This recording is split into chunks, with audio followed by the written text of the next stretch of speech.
రాష్ట్ర ముఖ్యమంత్రి వర్యులు శ్రీ నారా చంద్రబాబు నాయుడు గారిని కలిసి ఫీల్డ్ అసిస్టెంట్లు, మున్సిపల్ కార్మికులు, వీఆర్ఏలు సమస్యలు రాష్ట్ర వ్యాప్తంగా ఉన్న ఉపాధి హామీ ఫీల్డ్ అసిస్టెంట్లకు రాజకీయ వేధింపులు, అక్రమ తొలగింపులు ఆపరని, ఉద్యోగ భద్రత కల్పించి పనిదినాల టార్గెట్లను రద్దు చేసి కనీస వేతనం అమలు చేసి మండల స్థాయిలో బదిలీ సౌకర్యం కల్పించాలని మరియు ఇతర ఉద్యోగుల సమస్యలు పరిష్కరించాలని రాష్ట్ర ముఖ్యమంత్రి వారికి వినతి పత్రాన్ని అందించడం జరిగిందని రాష్ట్ర ఫీల్డ్ అసిస్టెంట్ల అసోసియేషన్ సిఐటియు అనుబంధ గౌరవ అధ్యక్షులు కె ఉమా మహేశ్వరరావు గారు తెలియజేశారు. రాష్ట్ర ముఖ్యమంత్రి గౌరవనీయులు నారా చంద్రబాబు నాయుడు గారికి ఈరోజు అనగా 2024 ఆగస్టు 3వ తేదీన మంగళగిరిలో ఉన్నటువంటి తెలుగుదేశం పార్టీ కార్యాలయంలో వారిని కలిసి స్వయంగా మున్సిపల్ కార్మికులు, వీఆర్ఏలు, ఫీల్డ్ అసిస్టెంట్లు ఇతర సమస్యలపైన వినతిపత్రం అందించడం జరిగింది.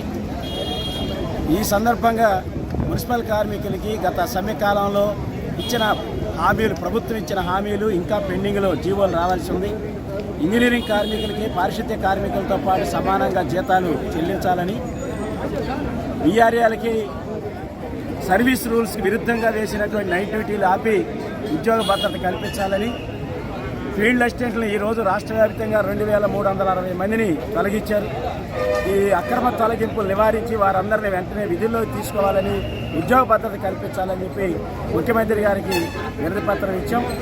ముఖ్యమంత్రి గారు వీటన్నిటినీ పరిశీలించి తగు న్యాయం చేస్తామని చెప్పి హామీ ఇవ్వటం జరిగింది. కె ఉమా మహేశ్వరరావు.